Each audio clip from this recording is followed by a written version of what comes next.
Hi, in this video we will talk about available memory in BASIC on Commodore 64. We will take a look how free command works, a command that calculates amount of free memory in BASIC, and we are going to talk about memory garbage on Commodore 64. So, let's begin.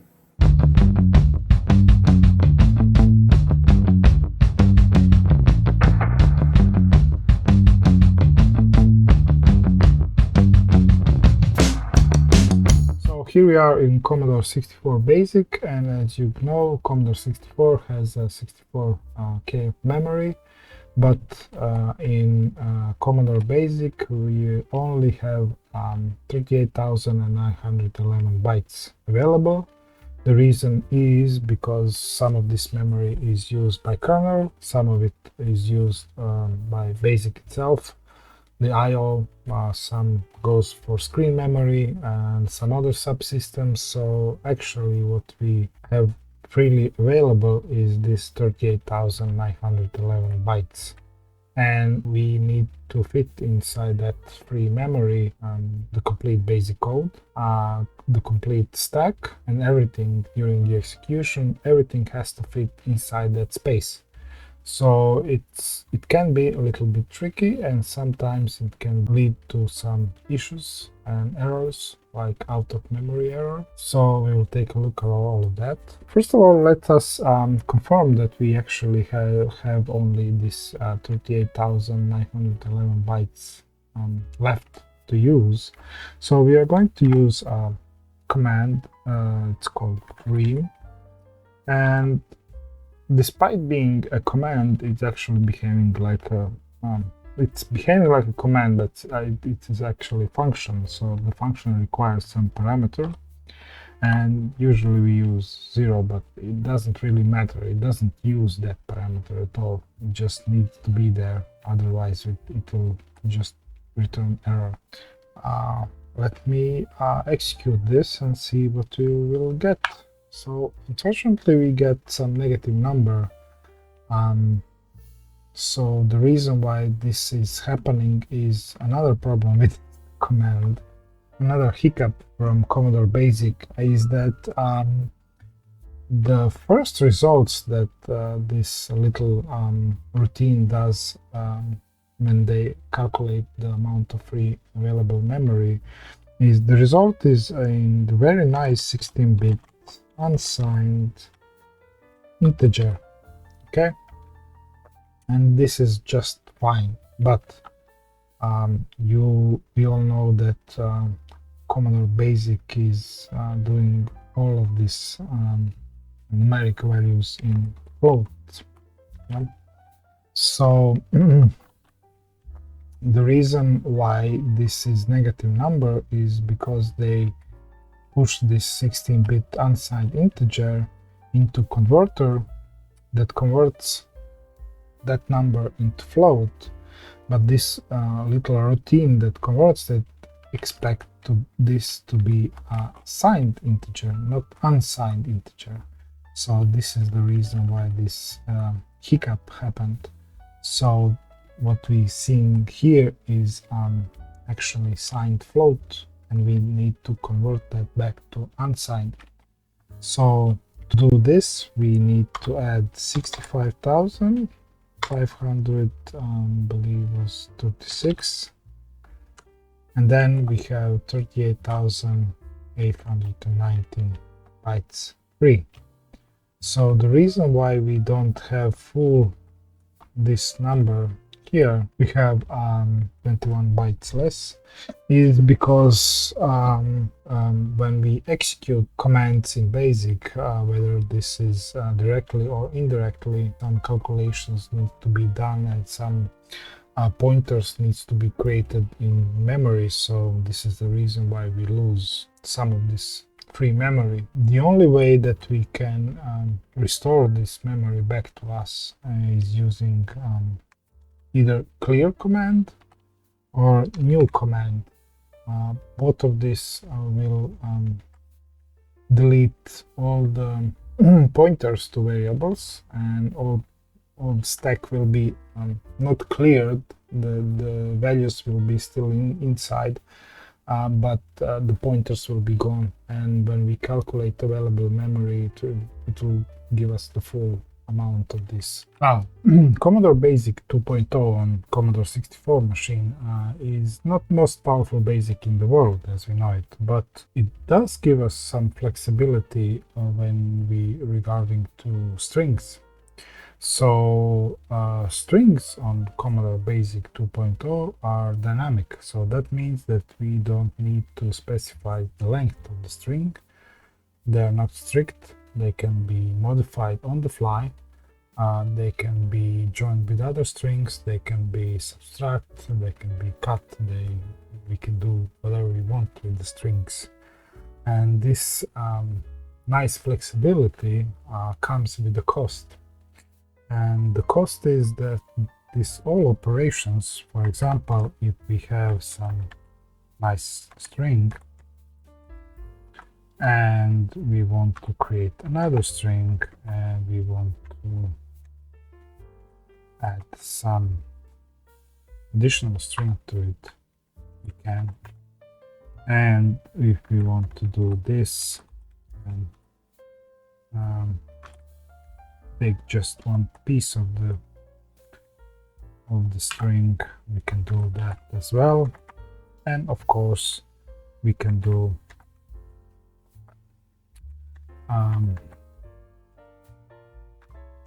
this, one is 5 maybe, yes, so we can do that. And we also can do something like this.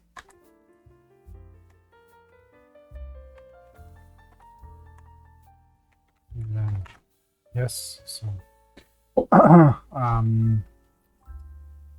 we are very flexible with this. Okay, so whenever we use these strings and we manipulate strings, what are actually happening inside our memory is we create more and more garbage. That means that we have a bigger mess in our memory, and we have less and less free available memory just because we manipulate with some strings and doing some crazy stuff. The way that Commodore Basic deals with this is it has built-in garbage collector. Now, this garbage collector is not something that is invoked automatically. This garbage collector is called, I believe, if I'm not mistaken, only in two situations. One is when we try to, when our next action, whatever it is trying to allocate more memory, and Commodore Basic is calculated that we are run out of the memory if we proceed with this command, with this execution. In that case, it will try to call a garbage collector, trying to tidy up some memory and see can we free some space and continue with the normal operation. The second time when this garbage collector is called is when we try to calculate the amount of free memory that we have.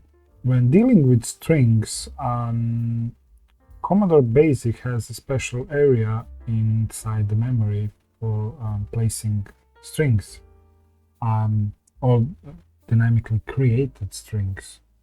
So, and it also has a special area where he stores the pointers to these strings. So what happens is that whenever we do any kind of manipulation and any kind of adding a new string or creating something on the fly, more and more memory is allocated. We don't go back and do reallocation and everything else. We just keep adding and adding more and more strings, and we just cleverly manipulate the pointers for certain variables or arrays to these strings in the memory. Okay, so what happens during this some of these commands, this joining together two strings, taking piece of the string, whatever we do, until the complete operation is finished and we have final result. There are some temporary strings that are appearing in the memory, and they stay there. They just keep adding and adding, and we have less and less free space available. And there is nothing to fix that except this garbage collector. And unfortunately, this garbage collector is not the best garbage collector in the world.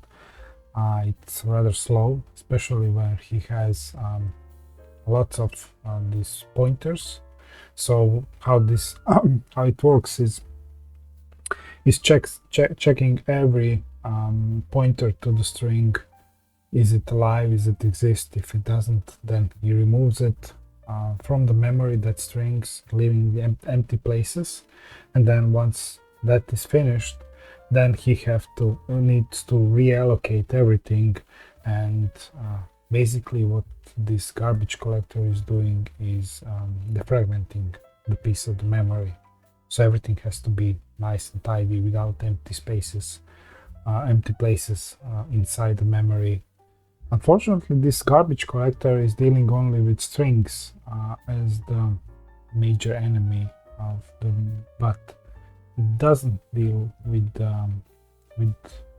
variables, normal variables. It doesn't deal with the arrays. The reason is once something is indexed or something is allocated, it stays there until we create a new program, so it's all over again, or if we execute clear command.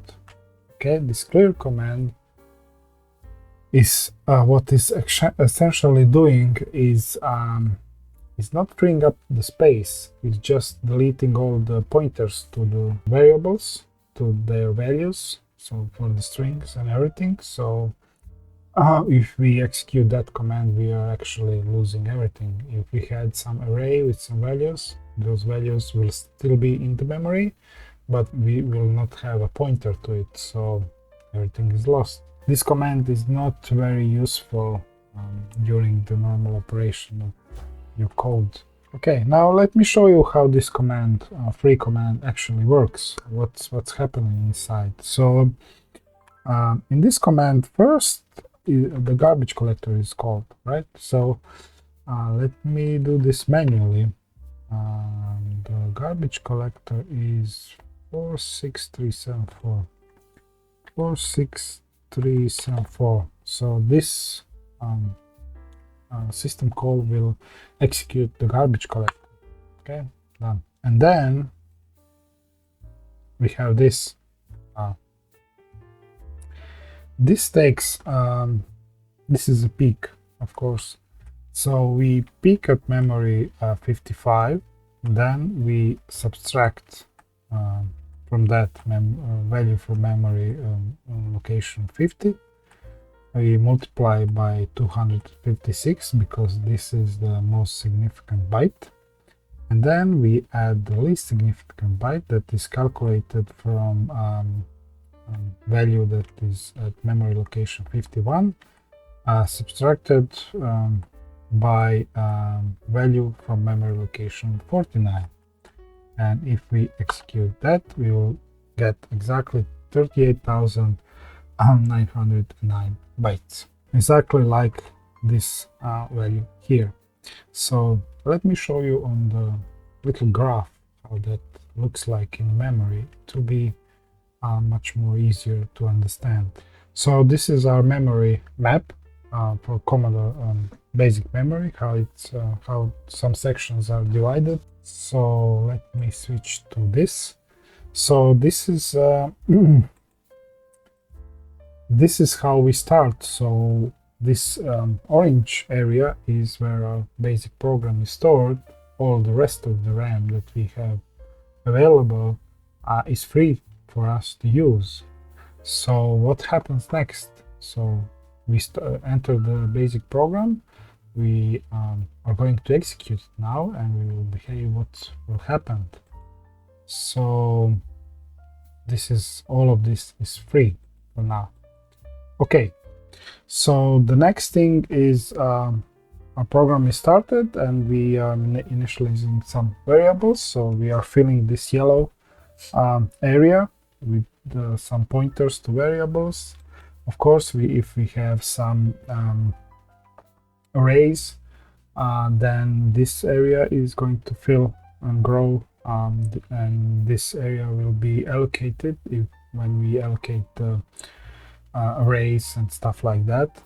And then if we are working and generating some strings, specific characters of that string will be stored in this red area on the top. And these red area and the yellow area are growing in the opposite direction. So what will happen as we filling up this red area, it fills from top to the bottom, and this yellow area is filling from the bottom to the top.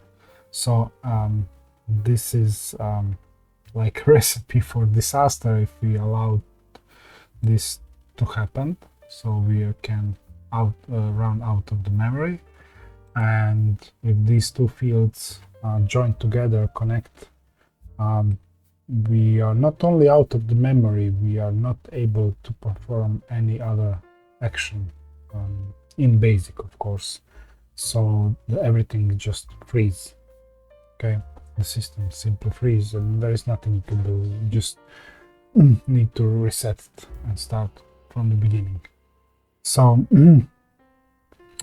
this is the reason why we want to keep this area under control, and this is the reason why we have garbage collector, is to keep this character strings area as smaller as possible by deleting everything that we actually don't need. The free available space that we have is actually calculated by subtracting top of indexed variables array, so top of this yellow area, from the bottom of the character string. That's the area that we have that are free. Everything else is taken. So here it is. This is a disassembled free command. Now we can ignore this part. This part deals with arguments passed through this free command, this function, and doing absolutely nothing with it. So it does not affect anything. So this is the whole thing here in this bottom section. So first thing we do is we call the garbage collector. Okay, so we need to do garbage collection. We need to defragment the string space in memory. So the next thing we do is we just set carry for subtraction. So we load from string space low byte, and we subtract from arrays low byte, and we copy result to Y register. And then we get we do the same thing for the high byte, because this is a 16-bit number, because the address memory addresses are 16-bit. And in fact, we already have our result. So the high byte is stored into accumulator, and the low byte is stored into Y register. So all we need to do is show that number on the screen, convert that hex number to integer and show it on the screen, and we would have a correct number. But this is not the whole story. So here is not visible, but let us go here and let me find our basic function free. Here it is. So this is our code that we already saw, and this is the rest of the code. So what's happening here is we are converting fixed integer a and y to float, and this is where everything goes absolutely terribly wrong. So, but unfortunately we have to live with this. So here we had correct result. Here we have incorrect result, but that's Commodore Basic. How little is this exactly, this 38,911 bytes? So let us see on some of the examples that I have. So the first thing that we are going to try is this. So this is a very small program, only 3 lines of code. Now the first line we calculate the amount of free space. We deliberately choose this way. We don't use garbage collector. We simply calculate the offset between those locations that we talk about, and we get the amount of free space. Second line, we allocate an array of floats with 7,761 elements. And third line, we calculate the amount of free space again, so whatever is left. So let's run this code. So as you can see, at the beginning we had 38,821 bytes available.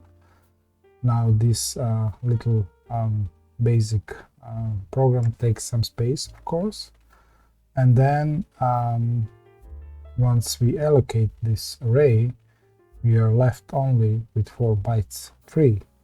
So even this small array, this small in size, can fill this area very, very quickly. So let us try to see if we would, instead of allocating array of floats, allocate array of integers. So let us try allocate 10,000 elements of integer. So integers should be smaller, and let's run it. Oh, we can do much more.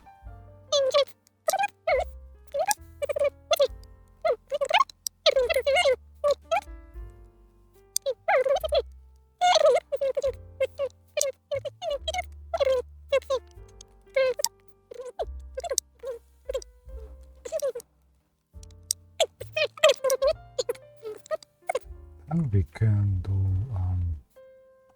okay, we can do 4, and then if we run it, we are left only with 2 bytes. And if I try one more element, so 405, and we are out of the memory. So this is how little space this really is. Now let us try another example. So in this example, we are going to do something similar. So again, first line, we calculate the amount of free space. Second line, we are starting our timer, so we are going to measure how much time each of these process is going to take, and we are going to allocate a 1000 elements array of integers, and then we are going to use this for loop to fill each of these elements with some value, incrementing value of I, and then we are going to calculate the difference for time, and we are going to print that on the screen.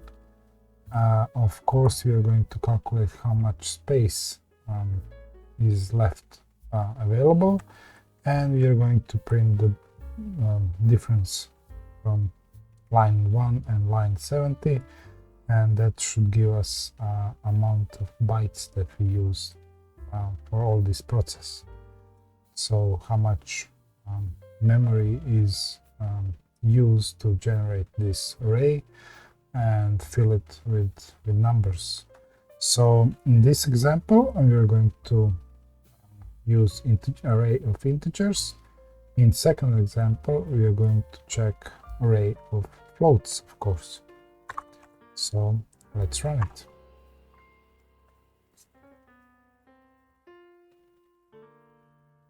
We spent 321 GFIs, so that's around 5.32 seconds, and we use 2037 bytes. So let us check this same program, but this time without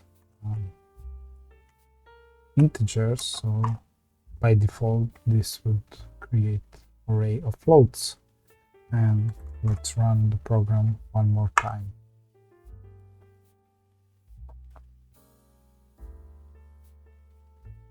Now this time we spend only 304 GFIs, and that is around 5.0666 seconds, but this time we used 5040 bytes to create this array and fill it with numbers. So these are the differences. Now let me show you how slow the garbage collector really is. So let me enter this code.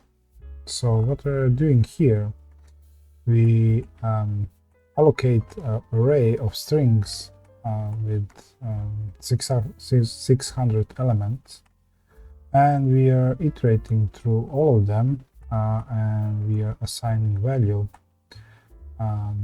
some hash, and then we simply convert integer, this counter to string, and add it together and store it to memory. That's all. And in each iteration we are calculating the amount of free space that we have left, and we are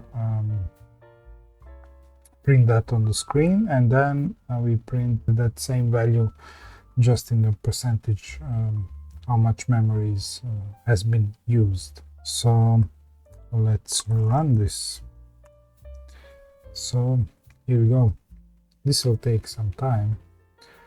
So as you can see, not much of space is used of memory. So we are 91% using free. So this is amount of free memory.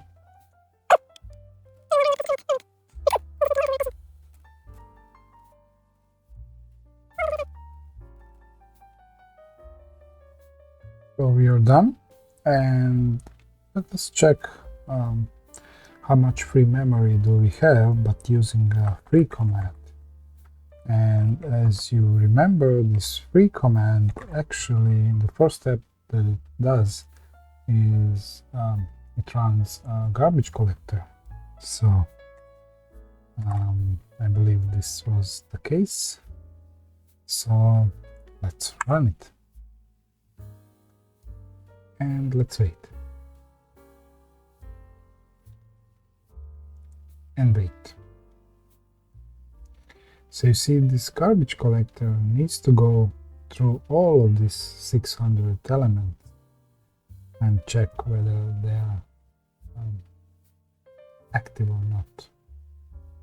Will they stay in memory or will not stay in memory? And here we go. He's done. Yeah, and you would think that once this memory is defragmented, right? So this garbage collector did his job. The next time will be much faster, right? Let's go one more time. And wait. And wait. And still wait.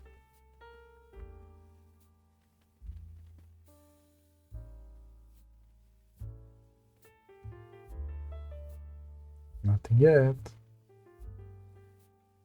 Oh. Come on. Ah, here we go. He did it again. Nice one. So it's just 600 elements. What if we have thousands of these elements? I mean, this command would last forever, maybe. So yeah, so now I have almost same example of this code, but this time we are going to create a little bit more than 600 elements. We are going to create 4600 elements and fill each one of them with some value and calculate the amount of free memory that we have in each iteration. So the point of this little program is that we are going definitely first we are allocating the space for the array for the pointers, so we're going to spend that, and then we are filling upper area where we store characters or strings. So that means that we are going pretty fast, and let us see when this program will fail and what will happen when we reach out of the memory problem. So let's run it. Here we go.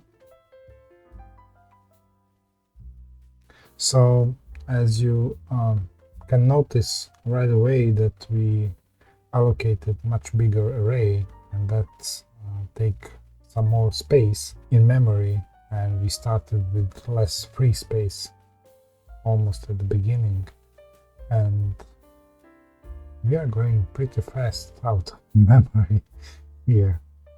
Let me speed this up a little bit.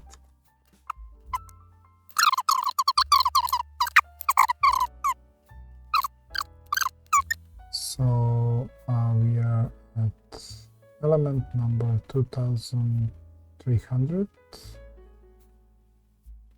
2400 perhaps. Yes, yes, 2400. And 0, we are out of the memory. Done. It crashed. It doesn't even have enough memory to print the out of the memory error. It's completely stuck. That's it. There's nothing you can do. Yeah. This, no, nothing. Completely dead. Yes. Very nice. This is it. This is the end. This is all. I hope that you enjoyed this little adventure through garbage collection in Commodore Basic, dealing with free memory, allocating spaces, and all this fun stuff. And perhaps you learned something along the way. So, and if you did, leave a comment down below. This is it for today. Thank you for watching, and goodbye.